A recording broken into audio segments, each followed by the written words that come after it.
I know people are going to want to ask about the problem director. And I'm sure you have a lot of stories, having done a lot of episodic television with that, but it seems like these days everybody is calling themselves a director or a director of photography when they really probably shouldn't be. So how, as a DP, do you handle the, for lack of a better term, the problem director? Patience. I think also you have to give them a little space too, because there's been times where I've been shooting something and the director says, this is what I want to do, and it makes absolutely no sense to me at the time.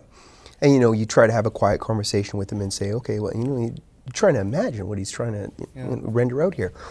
And then I'd say it's like almost 50-50, where you see it at the end and you go, oh, well, he didn't describe it the way, very clearly, but now I see what he's saying, and it's brilliant, and I never in a million years could have imagined it. And then there's the other 50% of the time where you go, I didn't get it then, I don't get it now, and it's just a difference of opinion. But you're right, you should go into it at least giving them the benefit of the doubt. You have to try to work with them. I think I've also been very, very lucky myself that I've never really had any like screamers or like guys that are just totally bonkers, hopefully. Or shouldn't have been there to begin with. Or shouldn't have been there, yeah. I mean, I've certainly had that. I mean, I've not had anybody who's been impossible to work with, but I've had people who won't listen. And you do tell them that that's not going to work. And look, I'm just trying to save you time here. This is not going to work. You're going to get to the edit and you're going to go, that doesn't work. So just take a step back, have a listen. I just know it's not I know it's not working, because it all comes down to relationships. I mean, it sounds like you've got a great relationship with Neil, and having a relationship with somebody like that is what everybody really needs and everybody wants, because having something, I mean, I'm sure you've got guys you've worked with for many years and you trust them. It comes down to the trust that you can have with people. Like I have people who work in sound or lighting who I absolutely trust, and it's always very nerve-wracking working with new people because you don't know what they're like. And so if you've got that crew and that people that this team that you've got, it makes it so much easier. Makes it so much easier, and it's nothing more stressful than working. It's almost like the first day at school. You just feel everybody out, and you don't really know, exactly how everybody works, and I mean, it can be quite difficult, but I do love working with people that I trust, because it's an absolute pleasure, because that you can just relax and you think you're not stressing like. And then the creative juices. You don't have to watch what they're doing. You can concentrate on what you need to do rather than have to make sure that they're doing their job properly. And I love. Not always possible, but not always possible. No. Trent said something very good. He said, director describes something, and half the time he describes it and you don't get it, and then you see it. Oh my God, it's terrific. I believe the truth is visuals are a completely different animal than words. We talked about that a little earlier today. And I believe you never are without a camera. And I believe you go out with a director, and I like it with the AD to take notes and a few stand-ins or something like this, and you work through the things, hopefully on location, on set. You work like crazy to do this before the tech scout. It's an extra rehearsal. Sometimes the producer doesn't get it. Sometimes you do it in your own time. It doesn't matter. And when you're working out the things, you do it with a camera. You see a finder. You see it in visual terms where you can talk about it. And if it's not going to work, instead of having to convince them that you're smarter than they are, which is a difficult thing to do, you're working through the visuals, and that gives you a huge leg up in communications. What did you say earlier? You said words are a terrible descriptor of images or something? Yeah, yes. I mean, they're a different medium, and it's very hard. And someone says, well, I want this to be languid, and I want it to feel like this, and oh my God, but okay, so that's first thing. Second thing, and again, you become a translator in a way, don't you? Yeah. Second thing, we're all creative. We all have visuals. We all have visual ideas. It's part and parcel, or we wouldn't be doing what we're doing. And the first thing, you read a script or you see something, your own image generally pops to mind. You generally have a way of doing it. And you're married to that. That's your first instinct. That maybe reflect your core values and who you are. Hard to let go of some of that. But what you have to try to do, and again, I think Trent had the thing there, is you say, okay, I'm going to put that in the back burner. I trust I'll remember it. Let me listen as empathetically as I possibly can to what this man is saying. Let me imagine it. My first pass is not showing him my idea.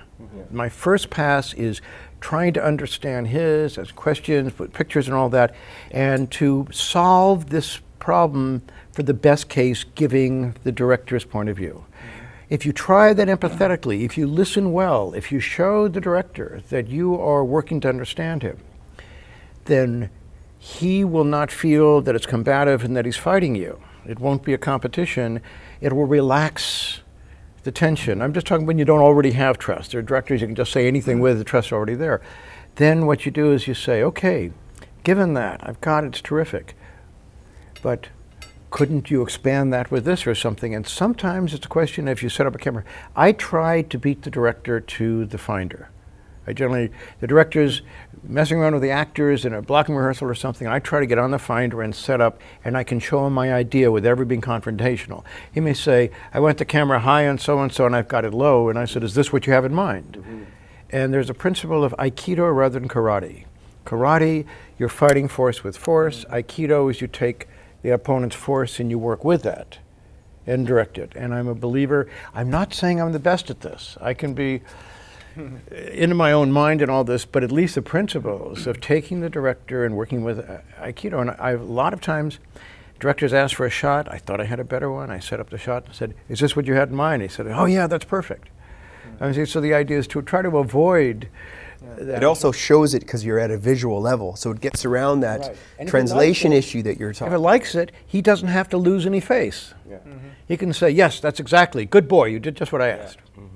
You know, I mean, so I just think there's, and I believe that that's part of the craft. I really believe. A little bit of psychology there, yeah. Yeah, and doing that, I also believe, just like we're having a wonderful Italian lunch right now, I believe, or maybe it's dinner, I forget what it is. My clock is off, I'm in Hollywood time. Well, I'm on English time, so I should be asleep. Probably breakfast or a something. midnight snack for you. I have no idea. This is a midnight snack, definitely, yeah. Yeah, but go and have a meal with a person. Don't talk about film, talk about what you got in common, find your hobbies, find your politics, whatever it is. Bond with the person on a personal level where you like each other. And beginning of trust comes. Hopefully you'll have the time to do that, yeah. Yeah, but I mean, what is more important? Well, like on a corporate industrial, you might not get that kind of opportunity or time. But you work for it, even if it's just take 5 minutes or something. Because ultimately, what I want as a director of photography is I want the director to trust my vision, that I'm not going to stab him in the back, that he's going to like what it's going, either because he likes my ideas better than his, or he knows that I'll execute his faithfully, or some combination, so that he can go and watch the actors and concentrate on that and doesn't have to watch compositions and things. If I can get him to that point, then I'm freer and I've taken the burden off his mind. I believe that a director or producer, let's say a director, goes through and finds a director of photography whose look they really like, whose vision synchronizes with their vision, who when they meet them and communicate, it doesn't take a lot of words, they see, they feel, they resonate together, and where the director trusts the cinematographer to go into combat, because that's what it is. You're against budget, you're against schedule, you're against actors, you're against all these things. Not against, but you know, I mean, like that. And you trust to go into combat. I can't tell you the number of times we've been behind and the director said, I'll take one unit, I'll take the other unit, totally trusting each other to get the stuff. So the director of photography is key. You pick the director before the camera. Then you say to the director of photography, here's our budget, here's our schedule, these are the locations, these are the kind of situations, this is the mobility. What camera, not what camera is the best, but what camera can you do it best, are you most comfortable with? I believe an artist and an instrument work together as a team. When you get a camera that you don't like or doesn't work, I mean, why come between Hivitz and a Stradivarius? Why say, here, use this one instead? It's just wrong. But there's marketing to producers and directors instead of cinematographers, and there's also this whole marketing thing. Oh, use this camera and use that camera, when really it's, what does the artist know how to use and is most comfortable with? Yeah. Exactly. Now, a little more specifically, maybe it's just something I'm curious about, but working on episodic television with these weekly directors or something like that, did you find that did that help challenge you and make it less boring to do those things, or was it more of a fight? And you know, there seems like there could be politics there that are difficult to work through. Yeah, but you know something, you look at the glass half full instead of half empty.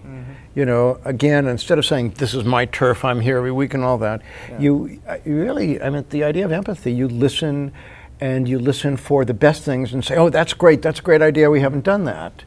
and maybe that'll distract and charm, and you know, but yeah, I've had directors, and I've had to do shots that I really didn't like, but I mean, I tell you, I fought like hell, but I try to fight dirty. I try to fight without it being confrontational.